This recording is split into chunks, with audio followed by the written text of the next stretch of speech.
भाई आज एक और किताब आई है हाथ में, Sansara enter the valley of the gods by Saksham Garg and published by Penguin books.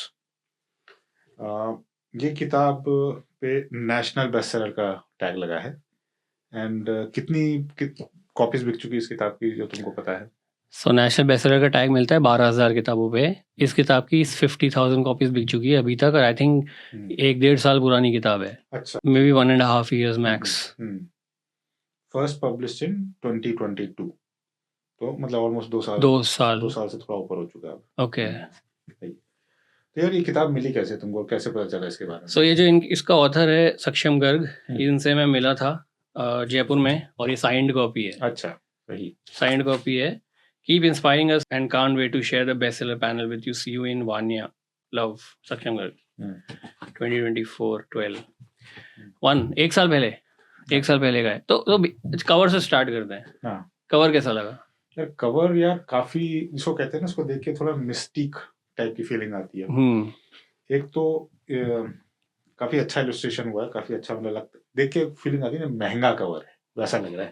Because they are things which are shining, they are many designs. एक तरफ से शायद किसी देवता का हाथ लगा हुआ है जिसमें आई थिंक देवता एज पर द कंसेप्ट। एक तरफ एक मगरमच्छ है, एक और ये जो दरवाजा, मतलब ये जो गेट दिखा रखा है ना, ये एक्चुअली स्टोरी का पार्ट है। मतलब ये जो कैरेक्टर है अमन, ये उस गेट के थ्रू जाता है वहां पे। तो ये एक बहुत इंट्रीगल पार्ट है इसका। और ये कवर मतलब बहुत ही शानदार कवर है, मतलब जो भी देखेगा एकदम आई कैची कवर है और बहुत अच्छा कवर है। रॉयल कवर है और काफी इंटरेस्ट जनरेट करता है। और ये जो 3D पैटर्न टाइप है ना, मैं दिखाता हूँ, देखो ये जो इस तरह से पैटर्न है ना, ये पिक्चर के अंदर इस तरह से 3D, मतलब ऐसा थोड़ा सा हॉलीग्राफिक देता है। आई थिंक ये सक्षम के करने के बाद और भी लोगों ने इसको कॉपी करने की कोशिश करी है अपनी बुक्स में। तो ट्रेंड सेटर टाइप का कवर है। या I think trend setter type का कवर है। तो ये किताब किस बारे में किताब है? सो बेसिकली ये किताब है, एक लड़के की स्टोरी है जो कि अपनी माँ के साथ रहता है। उसका बाप आर्मी ऑफिसर है और वो ट्रेटर है। तो वो अपने बड़े, जैसे जैसे वो बड़ा होता है वैसे अपने आप को छुपाने की कोशिश करता है ताकि सामने ना आए। यहाँ से स्टोरी चालू होती है, लेकिन फिर स्टोरी थोड़ा सा मोड़ ले लेती है, जहाँ पे ये जो सिविलाइजेशन है, जो हिडन सिविलाइजेशन है, जिसको योग और मिस्टेक और मैजिक की थोड़ी बहुत नॉलेज है, तो वो सिविलाइजेशन वाले इसको किडनैप करके ले जाते हैं वो एक जगह पे, जो कि 10 और लोगों को लेकर जाते हैं साथ में। अच्छा, तो ये इसका सेटअप है, इस टाइप का? ये इसका सेटअप है। तो वो जब वहाँ जाते हैं, फिर उनके साथ क्या होता है, उनके साथ क्या ऑब्स्टिकल्स आते हैं और क्या उनका टारगेट रहता है, क्या उनका गोल रहता है, वो इस किताब में बताया गया है। तो कहानी काफी एक हैरी पॉटर टाइप का या फिर एक मेलुहा टाइप का कुछ तुम्हारे को फीलिंग देती है क्या? मुझे थोड़ा सा वैसा साउंड कर रहा है। नहीं, तो तो इसमें ना कुछ सीन्स हैं, जैसे वो कैरेक्टर्स है ना, एक ट्रोल की हट में जाते हैं, उसका नाम कुछ अलग है, मतलब जायंट, सेमी जायंट टाइप है, मेरे को नाम याद नहीं। तो वहाँ जाते हैं तो वो उसको उल्टा लटका देता है। तो वो बेसिकली है ना, वो हैरी पॉटर बुक 2 सीक्रेट्स, कौन सा था, चेम्बर्स ऑफ सीक्रेट में एक सीन था, या पहली बुक में था, आई थिंक पहली बुक में था, पहली बुक में ही था। तो वैसा सीन लगता है। उसके बाद है ना, उसको एक नेक्टर ऐसा मिलता है जिससे है ना उसका लक चेंज हो जाएगा, फिर वो घूमता है, थोड़ा लकी हो जाता है। तो वो भी है ना बुक 7 में Harry Potter half blood Prince. तो हाफ ब्लड प्रिंस के उस सीन जैसा लगता है। तो बेसिकली है ना, ऐसा लगता है कि बहुत सारे सीन्स है ना इधर उधर से इंस्पायर्ड है। ऐसा लगता है। 2-3 जगह लगा मुझे, 2-3 जगह मुझे लगा। मलुआ का मुझे पता नहीं, क्योंकि मुझे वो याद नहीं वो स्टोरी। मेलुहा में एक्चुअली में एक सीक्रेट ड्रिंक होता है जिसको शायद लोग सोमरस बोलते हैं, और उसको पीते हैं और उससे काफी अमृत टाइप का और लॉन्जेटिविटी मिलती है। इस बुक में एक शहद चटाई जाती है, और शहद चटाने से, पहली बार शहद चटाने से तुमको एक सपना आता है इंद्र भगवान का, उसके हिसाब से डिसाइड जाता है कि तुम्हारे साथ क्या होगा। करेक्ट। मेलुहा में क्या होता है कि जब जो मेन कैरेक्टर है शिवा, वो जब छोटा होता है या टीनेजर होता है, तब उसके कोई चाचा या कोई ने उसके गले में कुछ डाल दिया होता है। अब क्या होता है, जब वो सोमरस से इंटरेक्ट करता है तो उसका गला नीला हो जाता है। Then people see him as a Neelkanth. तो यही था कि बचपन में उसके साथ कुछ किया गया या पहले कुछ किया गया, जब वो फाइनली मेलुहा वाले एरिया में आता है, सोमरस का पान करता है, तब उसका गला नीला हो जाता है। अच्छा, this is the concept.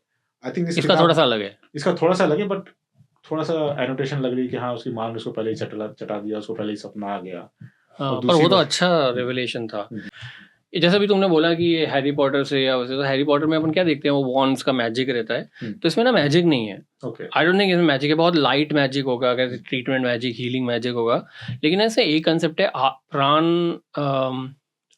Transfer, like आत्मा प्राण योग करके ऐसा है। उसमें क्या है, आप बैठे हो योग में और आप अपनी आत्मा किसी भी आसपास के जीव में डाल सकते हो। अच्छा, मतलब एनिमल, कोई चींटी हो, बटरफ्लाई हो, ईगल हो, जैसे कैरेक्टर्स को वैसी पावर्स दी जाती है इस किताब में, वो सीखते हैं। मतलब वो 1 साल का जो उनका पीरियड होता है, कई स्टूडेंट्स बहुत जल्दी सीख जाते हैं, कई थोड़ा टाइम लगता है तो सीखने इसमें भी में। स्टूडेंट वाला ही कॉन्सेप्ट रहता है हाँ, वो कुछ। स्टूडेंट, मतलब वो 10 जने जो आते हैं वो 1 साल तक सीख रहे हैं, मतलब इट्स लाइक अ क्लास। तो उसमें क्या है कि वो जो कंसेप्ट है ना, वो बहुत अच्छा है। मतलब उसका जो एप्लीकेशन है बुक के अंदर, वो बहुत अच्छा है। मतलब पहले तो इंट्रोड्यूस करो, जैसे हीरोइन जब आती है पहली बार तो उसको इंट्रोड्यूस करवाते हैं कि वैसे योग में बैठी है, कीड़े में अपना वो लेकर जा रही है, तो कैसा फील कर रही है, वो कीड़े के साथ कैसा फील कर रही है, अपने आप को देख रही है, कैसी उसकी एनर्जीज हैं, कैसे उसकी वाइब्रेशंस हैं, कैसे उसका वो है। उसके बाद जब वो ब्रॉडर तो इंट्रोडक्शन हो गया इसका प्राण योगा का। उसके बाद जब वो बीच में आते हैं, जब सारे लोग सीख रहे हैं, तो उनके एप्लीकेशंस आते हैं, एक को जान का थोड़ा सा खतरा भी हो जाता है, और फिर एंड में भी दिखाते हैं कि मतलब कैसे वो लोग ऐसे, मतलब ऐसी स्थिति में कैसे वो लोग विदाउट एजिंग 100 200 300 साल निकाल सकते हैं। अच्छा, तो मतलब ये जो कंसेप्ट था और इसका जो एप्लीकेशन था वो बहुत अच्छा था। मतलब मुझे वो सबसे अच्छा लगा इस किताब के अंदर। इंटरेस्टिंग प्रेमाइसेस से भरी पड़ी है ये किताब। क्या मैं इसको ये कहूँगा कि इट्स ए थ्रिलर और is it a suspense novel? किस कैटेगरी में डालोगे इसको? हैरी पॉटर को किस कैटेगरी में डालेंगे? हैरी पॉटर को मैं डालूंगा मैजिकल थ्रिलर। हाँ, तो फिर ये भी वही है, वैसी सी है, हम्म, वैसी, मतलब वैसा वेल है। क्योंकि सी हैरी पॉटर की स्टोरी ना बहुत लेयर्ड है। मतलब 7 किताबें हैं और हर किताब में थोड़ा थोड़ा रिविलेशन हो रहा है। लेकिन इसमें ना मुझे एक चीज़ थोड़ी सी ये लगी कि जो उसका पर्पस था, मतलब होल किताब का जो पर्पस था कि वो 10 जनों को लेकर आए, हर 10 साल में किडनैप करके लेकर आते हैं इंडिया से, फिर उसको ट्रेनिंग देते हैं 1 साल की, और फिर उसे कहीं भेजते हैं कुछ काम करने के लिए। वो जो काम करने वाला वो जो सीन था ना, वो पूरा मुझे बहुत थोड़ा फ्लैट लगा। ऐसा फ्लैट का फ्लैट मतलब ऐसा कुछ बड़ा रिविलेशन नहीं हुआ, मतलब ऐसा कुछ ग्राउंड ब्रेकिंग रिविलेशन नहीं हुआ। जैसे हैरी पॉटर में पहली बुक में वोल्डेमॉर्ट आ जाता है, वो क्रूएल के पीछे छुपा हुआ रहता है। तो इसमें ना ऐसा कुछ जॉ ड्रॉपिंग मोमेंट नहीं था कि भाई क्या है ये। मतलब थोड़ा सा जो ड्रामेटाइजेशन था, जैसे इंद्र भगवान आ रहे हैं, या फिर वो एक तो वो जो विलन के साथ जो फाइटिंग थी वो तो बहुत ही फ्लैट हो गई, क्योंकि वो 10 साल से बंदा वेट कर रहा है और 10 लोग लेकर आ गया।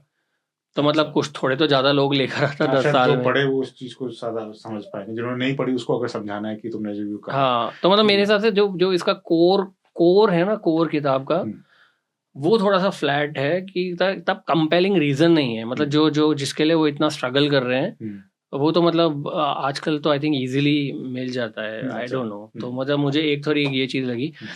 एक मुझे लगा कि ना इसमें बीच में ऐसा दिखाया गया कि इंडियन आर्मी गलत है, अच्छा, करप्ट है, भी है, इंद्र भगवान भी है, और मतलब बहुत हाँ, कुछ, काफी एलिमेंट्स इन्होंने इंक्लूड करके रखे। हाँ, अच्छी है। मतलब सी ओवरऑल व्हेन आई सी कि मतलब किताब अच्छी है।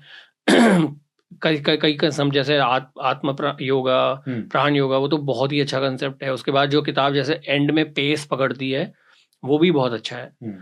लेकिन जैसे इंडियन आर्मी को कुछ गलत बोला था बीच में, तो मुझे बड़ा बुरा लगा। मैंने बोला यार, ऐसे इंडियन आर्मी को नहीं बोलना चाहिए ऐसे गलत। अच्छा, बाकी जो थीम्स है, चलो हमने शायद स्टोरी पे बहुत ज्यादा टाइम लगा दिया। अब चलो इसकी राइटिंग स्टाइल पे जाते हैं, स्टोरी टेलिंग बताते हैं। तो इसकी स्टोरी टेलिंग कैसी है? Based on what story he is telling, is he doing justice to the premises, the content? मतलब मैं काफी रिच कंटेंट मानूंगा, इसमें काफी एलिमेंट्स डाल के रखे हैं, but is he carrying it? I think जब मैं इसको पढ़ रहा था ना, तो मुझे ऐसा लगा कि किताब थोड़ी सी सिंपलिस्टिक है शुरू में, मतलब बहुत स्लो जा रही है या सिंपलिस्टिक जा रही है, या फिर इतना मतलब पकड़ नहीं पा रही है। लेकिन टुवर्ड्स द एंड बहुत अच्छा ग्रिप किया। आई थिंक राइटिंग जो लिखा गया है, लिखावट है, वो टॉप नॉच है। No errors, no mismatch sentences, वो कैब अच्छी है, सेंटेंस फ्रेमिंग अच्छी है। इनफैक्ट है ना, बहुत सारे जो इंडी ऑथर्स होते हैं उनकी लैंग्वेज अच्छी नहीं होती। अच्छा, लेकिन इस किताब की लैंग्वेज अच्छी है। And how is the editing thing? तुमने बोला कि काफी कुछ भी एरर्स वगैरह आई थिंक ऑथर खुद 7 साल से पेंगुइन का एडिटर रह चुका है, तो एडिटिंग तो अच्छी ही होगी किताब की। इस किताब को किसी को मतलब हर एज ग्रुप का बंदा पढ़ सकता है इसको? आई थिंक क्या इसको बच्चे पढ़ सकते हैं क्या, मतलब लाइक प्री टीन्स एंड? हाँ डेफिनेटली, मतलब किताब में कुछ भी अडल्ट नहीं है। आई थिंक यूनिवर्सल की किताब है। अगर लव स्टोरीज हैं भी तो बहुत अच्छे से तमीज से लिखी गई हैं, तो आई थिंक कोई भी पढ़ सकता है, मतलब किसी को ऑफेंड नहीं करेंगी। ना। क्या ये डिफिकल्ट होगी किसी के लिए पढ़ने में? तुमने बोला नहीं, सिंपल है, सिंपल रीड है और क्विक रीड है। इसकी लास्ट में जाके पेस पकड़ती है। क्या ये इसका डज इट होल्ड्स यू? इसका कंटेंट ऐसा है क्या कि ये तुम्हारा इंटरेस्ट बना के रखती है, ऐसा कुछ है, या फिर it is just towards the end only कि बहुत ज्यादा पेस हो गया है? आई थिंक शुरू में स्टोरी जो चलती है वो एवरेज पेस पे चलती है, तो अगर आपके पास टाइम है तो आप उसको तुरंत पढ़ लोगे, अगर आपके पास टाइम नहीं है तो आप हो सकता है छोड़ भी दो। लेकिन टुवर्ड्स द एंड में भी 60-70% किताब खत्म होने के बाद अच्छा पेस पकड़ती है, तो then you can't leave the book, then आपको ऐसा लगता है कि आप उसे फिनिश ही करो। फाइनल वर्डिक्ट क्या है? Do you recommend this book? I think किसी को लाइट रीड करना हो, जहाँ पे थोड़ा सा एलिमेंट ऑफ सुपरनैचुरल हो, उसको डेफिनेटली पढ़नी चाहिए किताब। आई थिंक इस किताब को मेरे रिकमेंडेशन की जरूरत नहीं है, क्योंकि ऑलरेडी 50,000 किताबें बेच चुका है।